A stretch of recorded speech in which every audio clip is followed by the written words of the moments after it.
I see that Asim has encouraged you to kick off with some introductions, and that's great. I'll post a little bit more about myself when I circulate an announcement with this video in it.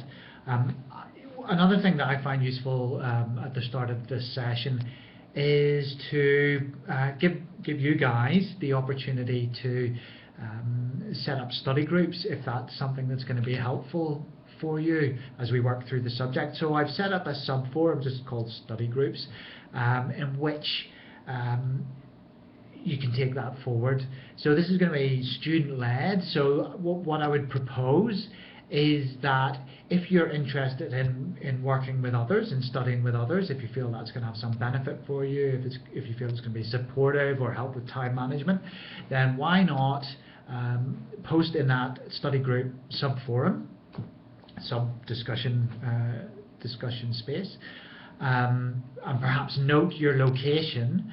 And we're likely to have critical mass of people in some of the capital cities, for instance. So there's good opportunities for getting together with others who are studying the subject. If you're not in a location that's going to have a critical mass of students, of peers in the subject, then there's still opportunities for working with people. Facebook, for example, is great for that kind of interaction, and you can set up little closed spaces, little closed private group spaces within a social networking environment like Facebook. So there's still scope for study groups even if you're in a fairly remote location.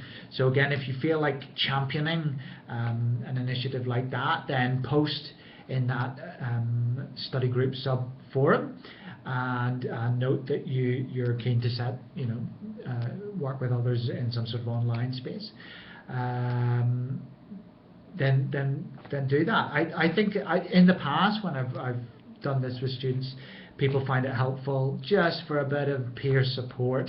It doesn't have to be particularly formal. It can be very informal. Meet over coffee, even a glass of wine or a beer, and have a chat about how you're going in the subject.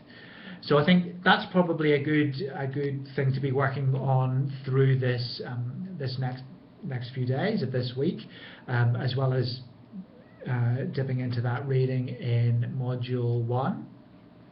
Don't worry if that isn't an idea that appeals to you. If you're self-disciplined and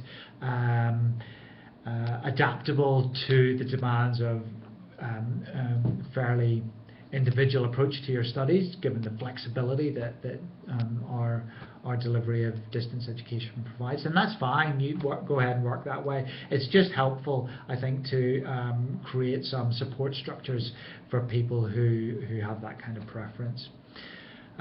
So let's see how we go there. If it's going to be helpful for you, take that first step, and we'll see if we can get some kind of informal learning spaces happening, whether that's in pubs and cafes or online in across social media.